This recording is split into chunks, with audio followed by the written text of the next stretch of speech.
"What's your theory about the bridge?" asked Garvey, swirling the last of the ale around the bottom of his mug. He was tempted to get a refill before leaving. After all, he wouldn't be coming back this way again. It was unlikely that he'd be a welcome return visitor to Garion's Folly. At first he thought the mayor wouldn't answer, but with little else to do except sulk in silence, he finally relented. "I think it was done as part of a wager that someone lost. There are other romantic stories about it being done for love, but I think they're nonsense. My grandpa told me a story once, but it sounded like fantasy to me." Garvey shrugged. "I'd still like to hear it," he said, moving towards the bar to get himself another drink. Phelan watched Garvey with a sour twist to his mouth as he navigated across the room, stepping over obstacles. Phelan waited until he'd refilled his mug and sat down again before speaking. "The bridge was part of an ancient doorway." Garvey raised an eyebrow. "A door to where?" Phelan shrugged. "My grandpa didn't know that part. He just said it led elsewhere. He believed a sorcerer built it, and that the other half of the bridge is on the other side of the doorway in some other place. I told you it was ridiculous." Garvey grunted noncommittally.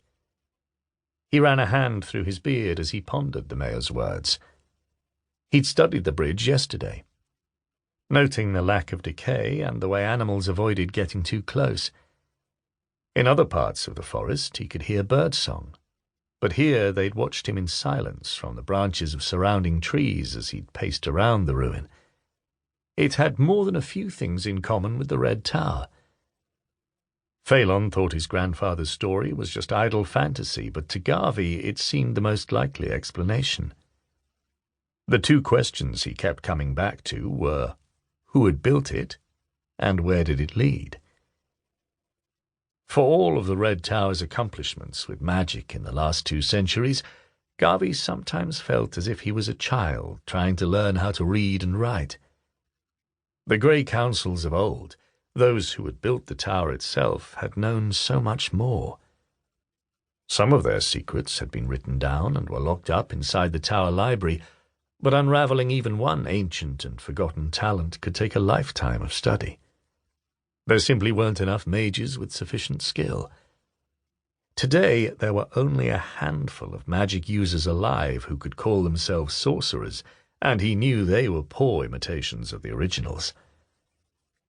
The bridge was yet another reminder of how much they still had to unravel, and yet events conspired to prevent them from gaining more knowledge.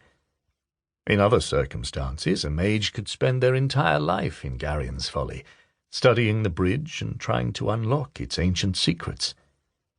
There were times when such a quiet life was enormously appealing to him, but it was far too late for that.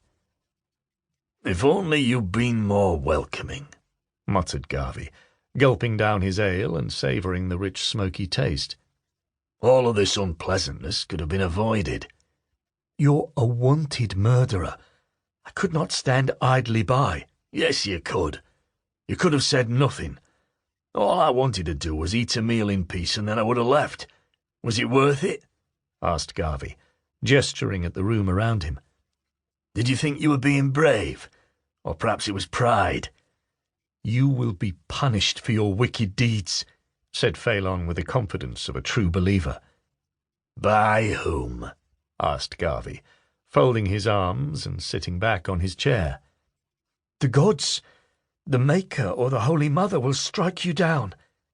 Garvey held his arms towards the ceiling. "I'm here," he shouted. "I'm ready for my divine punishment." Phelan was appalled. "You dare mock the gods?" "Strike me down!" shouted Garvey, rattling the rafters. Silence greeted him. He waited for divine retribution, but nothing happened. No bolt of lightning, no clutching pain in his chest, no everlasting fire hot enough to melt his bones like candle wax. After a while he lowered his arms. "I'm not worried about your gods. If they even exist, they just don't care about us anymore." The front